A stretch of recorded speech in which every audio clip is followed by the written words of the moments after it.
بسم اللہ الرحمن الرحیم۔ السلام علیکم ناظرین، دنیا نیوز پر آپ دیکھ رہے ہیں پروگرام نقطہ نظر۔ میں ہوں آپ کا میزبان محمد اجمل جامی۔ اسٹوڈیوز میں تشریف رکھتے ہیں جناب مجیب الرحمان شامی صاحب۔ جو عمران خان صاحب کی توشہ خانہ ٹرائل روکنے کی استدعا ہے وہ مسترد ہوئی ہے سپریم کورٹ میں، لیکن جو ٹرائل کورٹ میں توشہ خانہ کیس چل رہا ہے وہ اب لگ رہا ہے کہ حتمی مراحل میں داخل ہو گیا ہے، کیونکہ آج جج صاحب نے یہ کہا ہے کہ کل حتمی دلائل دیں ورنہ فیصلہ محفوظ کر لیا جائے گا۔ جو نئے گواہان 4 پیش کرنے کی استدعا انہوں نے کی وہ بھی استدعا مسترد ہوئی ہے، جس میں انہوں نے ملٹری سیکٹری کا ذکر کیا تھا۔ تو بڑی اہم یہ سٹیج پہ آ گیا ہے توشہ خانہ کیس، اس کے کانسیکوینسز کیا ہو سکتے ہیں، آج عدالت میں کیا ہوا یہ آپ تک رکھیں گے۔ اور پھر یہ آخری ایام چل رہے ہیں اس موجودہ سرکار کے، اور اس میں طوفانی انداز میں طوفانی رفتار سے قانون سازی کی جا رہی ہے، بل پہ بل پیش کیا جا رہا ہے۔ 2 روز میں اگر میں یہ کہوں کہ 50 سے زائد بل منظور ہوئے تو یہ غلط نہیں ہوگا۔ کچھ بل کے ایسے ہیں جن کے اوپر سینٹ میں جا کے اعتراض ہوتا ہے، واپس لے لیے جاتے ہیں، لیکن دوبارہ یہ بلز پیش کیے جاتے ہیں۔ آفیشیل سیکرٹ ایکٹ کی گونج رہی، سینٹ میں حکومتی ہی سینیٹرز نے اس کے اوپر تحفظات کا اظہار کیا، اور آج تو رضا ربانی صاحب کو ہم نے دیکھا کاپیاں پھاڑ رہے تھے۔ اور پھر 26 یونیورسٹیوں قیام کا بل بھی اچانک پرائیویٹ ڈے کے اوپر ممبرز نے وہ پیش کیا، منظور ہوا ہے۔ گوادر کے نام سے منسوب یونیورسٹی لاہور میں بنے گی، اس پہ مولانا ہدایت الرحمان اور بلوچستان کے اکثر سیاستدان سراپا احتجاج ہیں کہ یہ کیا ہے۔ طلال چودھری صاحب کی 5 سالہ نااہلی ہے، ختم ہوئی۔ آپ کو یاد ہے ان کی ایک تقریر تھی فیصل آباد میں اور نااہلی کے مرتکب قرار پائے تھے۔ لیکن پروگرام کا آغاز ان سب موضوعات کے علاوہ نئی بحث سے ہم کر رہے ہیں۔ اسی پروگرام میں کئی بار اشاروں میں اور کئی بار برملا عرض کی تھی کہ نئی مردم شماری ایک اہم ایشو ہو سکتا ہے، اس کی وجہ سے الیکشن تاخیر کا شکار ہو سکتے ہیں۔ شباشی صاحب نے یہی بات آسمہ شیرازی صاحبہ سے کل کر دی ہے کہ نئی مردم شماری کے مطابق انتخابات ہونے چاہیے۔ سناؤں؟ دیکھیے، الیکشن کمیشن کے حلقے یہ مانتے ہیں کہ اگر یہ صورتحال رہی تو 6 ماہ کم از کم لگ سکتے ہیں۔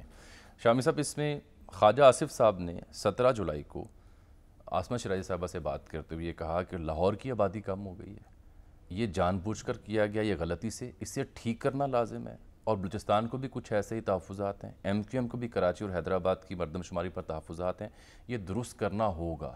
اچھا، پھر اس کے بعد مراد علی شاہ صاحب کی سٹیٹمنٹ میں نظر سے گزری، انہوں نے کہا جی وہ اس پوزیشن میں نہیں ہے کہ نئی مردم شماری کے حق میں ووٹ دیں، وفاق کے ساتھ تفصیلی اعتراضات سی سی آئی میں رکھوں گا، اور مردم شماری ہو یا کوئی اور وجہ انتخابات میں تاخیر نہیں ہونی چاہیے۔ دوسرا نقطہ یہ کہ پیپلز پارٹی نہ صرف انتخابات میں تاخیر کی اس کی مخالفت کرتی ہے بلکہ نئی مردم شماری پر بھی انتخابات نہیں چاہتی۔ تو یہ ہے اب تک کی صورتحال۔ یہ بڑی ایک گنجلک صورتحال ہے، یہ آسان معاملہ نہیں ہے۔ اب مردم شماری پہ خواجہ آصف صاحب کا کوئی اعتراض ہو یا کسی دوسرے کا ہو، وہ تو جب تک آپ نے اس اعتراض کو ایک مناسب طریقے سے پیش نہیں کیا مردم شماری کرنے والوں کے سامنے، اس وقت تک تو اس کی کوئی اہمیت نہیں ہے۔ دیکھیں، ایم کیو ایم چاہتی ہے کہ نئی مردم شماری جو ہے اس پر انتخابات ہوں، اور پیپلز پارٹی نے یہ 2 ٹوک کہہ دیا ہے۔ جی ہاں، اب کونسل آف کامن انٹرسٹ جو ہے نا، وہی ادارہ ہے جس میں مردم شماری کی رپورٹ پیش ہوگی، وہ اسے اپروو کرے گی، اور اس کے بعد اگر اپروو کر لیا گیا تو پھر الیکشن کمیشن نئی حلقہ بندیاں کرے گا۔ مگر اس میں بھی آگے پیچیدگی ہے۔ وہ کیا؟ وہ یہ ہے کہ اگر نئی سینسس کے ذریعے مختلف صوبوں کی آبادی جو ہے اس میں کمی بیشی ہوئی اور ان میں نشستوں کی تعداد متاثر ہو گئی، جو کہ ہوگی، کوئی پنجاب کی نشستیں کم ہو سکتی ہیں، بلوچستان کی بڑھ سکتی ہیں، سندھ میں بھی کوئی اضافہ ہو سکتا ہے، تو جو نشستیں ہیں ان کی تعداد تبدیل نہیں کی جا سکتی۔ یہ سعید غنی صاحب بھی کچھ یہ بات 2/3 اکثریت چاہیے ہوگی اس کے لیے۔ یہ جو کانسٹیٹیوشن ہے اس میں نشستوں کی تعداد لکھ دی گئی ہے، جی ہاں، کہ کس صوبے کی کتنی نشستیں ہوں گی قومی اسمبلی کی۔ تو اس کا مطلب ہے آئین تبدیل کرنا پڑے گا۔ یہ کہہ رہا نا کہ اس میں پھر 2/3 اکثریت سے ترمیم کرنی پڑے گی آپ کو، اور وہ تو اسمبلی ہوگی نہیں، اور وہ اسمبلی ہوگی اور نہیں، نہ 2/3 اکثریت ہے۔ اسی لیے تو میں کہہ رہا ہوں نا، تو یہ پیچیدگی ہے۔ پھر یہ معاملہ آسان نہیں ہے، اور یہ جو مردم شماری نئی کے تحت انتخابات کی بات ہو رہی ہے، میرا خیال وزیر اعظم کی نظر بھی شاید اس پیچیدگی پہ نہیں تھی، کیونکہ ان کو بھی ملتے ہیں نا مختلف لوگ، ایم کیو ایم کا وفد ملا، دوسرا ملا، انہوں نے کہا کہ ٹھیک ہے ان کی بات بھی سن لیتے ہیں، ان کی بات بھی سن لیتے ہیں. تو یہ ایک اعزاز سید صاحب کو ہم نے زحمت دی ہے. یہ مسئلہ آسان نہیں ہوگا، اس کو عبور کرنا مشکل ہوگا. یہ نقطہ آپ کا بڑا اہم ہے سر، اس کے اوپر ہی اب اس لیے گیند یہ جو مردم شماری ہے وہ پرانی ہی کی گولی کھانی پڑے گی آپ کو، اور اگر آپ نئی مردم شماری پہ آئیں گے تو پھر اس کے بہت مسائل پیدا ہوں. یعنی التوا کے لیے کوئی نیا بہانہ تراشنا پڑے گا. نہیں وہ تو دیکھیں نا ہم یہ فرد اللہ بابر صاحب کا بیان ہے. اعزاز یہ صاحب بہت شکریہ، آپ نے وقت دیا، سینئر صحافی ہمارے ساتھ موجود ہیں. فرد اللہ بابر صاحب نے یہ بیان دیا ٹویٹ کی صورت میں کہ گویا یہ ٹیکنوکریٹ سیٹ اپ اور انتخابات میں تاخیر کا ایک نئی چال یا بساط ہے. کچھ کہا جا سکتا ہے، آپ اپنی پتنگ اڑائی جا سکتی ہے، لیکن جو بات قانونی اور آئینی ہے وہ میں نے عرض کر دی ہے. اور اعزاز سید صاحب تو ماشاءاللہ آج کل چھائے ہوئے ہیں آسمان صحافت پر. تو نئی خبریں ان کے پاس ہوتی ہیں کیونکہ نئی تازہ. تو پہلے تو اسی سے شروع کر لیتے ہیں نا. شاہ صاحب، اعزاز سید صاحب آپ کا کیا خیال ہے اس مردم شماری کے حوالے سے؟ سر دیکھیں، بات یہ ہے کہ مردم شماری کے حوالے سے پرائم منسٹر نے جسے کہتے ہیں نا تھیلے سے بلی نکال دی ہے. اب جو کونسل آف کامن انٹرسٹ کا اجلاس ہونا ہے جس میں جو کہ ایک بلو لٹمس ٹیسٹ ہے الیکشن کے بر وقت ہونے یا نہ ہونے کا. اب تمام نظریں اس کے اوپر ہیں کہ وہ نوٹیفائی کب ہوتا ہے اور کب اجلاس ہوتا ہے اور کب پرائم منسٹر اور جو چاروں چیف منسٹرز ہیں وہ بیٹھتے ہیں. اور پھر سب سے اہم بات یہ ہے کہ اس میٹنگ کا فیصلہ پارشلی تو پرائم منسٹر نے دے دیا ہے، لیکن اس میں کیا چیزیں طے پائیں گی. دیکھیے کہ اس وقت جو رجسٹرڈ ووٹرز ہیں 2018 کے انتخابات کے تحت وہ 106 ملین رجسٹرڈ ووٹرز تھے. اب ان میں 14 ملین رجسٹرڈ ووٹرز کا اضافہ ہو چکا ہے، یعنی کہ اب جو اگلے انتخابات ہوں گے 2023 میں یا 2024 میں یہ کلیئر نہیں ہے، لیکن جب بھی انتخابات ہوں گے خدا کرے کہ ٹائم پہ ہی ہوں تو وہ ووٹرز ہوں گے 120 ملین، یعنی جی 12 کروڑ سے زائد. جی یہ 1 کروڑ 40 لاکھ ووٹر کا جو ہے وہ اضافہ ہو رہا ہے اس میں. اعزاز صاحب اصل بات یہ ہے کہ نشستوں کی ترتیب اگر ازسر نو طے کرنا پڑی اس کے لیے دستور میں ترمیم کرنا پڑے گی اور وہ اس وقت ممکن نہیں ہے. جی شامی صاحب وہ بھی ممکن نہیں ہے. اور پھر ایک اور معاملہ بھی ہے کہ دیکھیں وہ تو تب ہوگی. اب کیا ابھی تک جو نئی سینسس ہے وہ نوٹیفائی ہوئی ہے؟ تو وہ تو نئی سینسس کی جو رپورٹ ہے وہ تو نوٹیفائی بھی پراپرلی نہیں ہوئی. وہ کریں گے نا سی سی آئی والے. جی میں وہی عرض کر رہا ہوں نا، تو وہ نوٹیفائی ہوگی تو پھر نئی حلقہ بندیاں ہوں گی.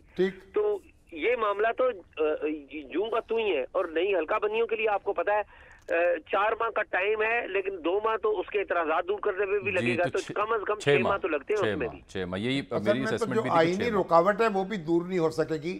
اب نگران وزیر اعظم کے حوالے سے کس پہ نظر ٹھہری ہے آپ کی جا کے؟ اب تو سنا سومرو صاحب کا نام بھی آ گیا ہے. شامی صاحب مارکیٹ میں نام تو روزانہ ہی صبح دوپہر شام آ رہے ہیں، لیکن میرے خیال میں کہ یہ جو نام ہے یہ جو اسمبلی کی مدت جب پوری ہوگی اس سے 2 دن پہلے نام کا قرعہ نکلے گا، 2 یا 3 دن پہلے، کیونکہ اس میں کنفلکٹنگ رپورٹس آ رہی ہیں. آپ کو پتہ چل چکا ہے کہ میاں نواز شریف صاحب کس کو چاہتے تھے، اس کے اوپر اعتراض بھی آیا ہے، لیکن ابھی تک کچھ لوگ یہ کہہ رہے ہیں کہ ابھی تک وہ کینڈیڈیٹ بھی برقرار ہے. کچھ اور کینڈیڈیٹس بھی آئے ہیں. جی ڈار صاحب. اور دوسری بات یہ کہ کچھ اور کینڈیڈیٹس بھی سامنے آئے ہیں.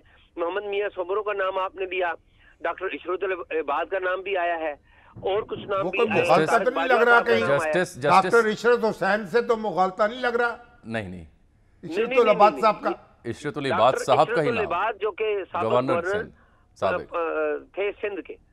اور تو اور جسٹس ریٹائرڈ تصدق حسین جیلانی صاحب کا نام بھی کچھ حلقوں نے تجویز کیا ہے کہ بڑی معتبر شخصیت. حسین جیلانی صاحب کا تو ایک بڑا ڈھنگ کا نام ہے، اسی طرح ڈاکٹر عشرت حسین کا نام بھی بڑا ڈھنگ کا نام ہے. اگر معاشی ماہر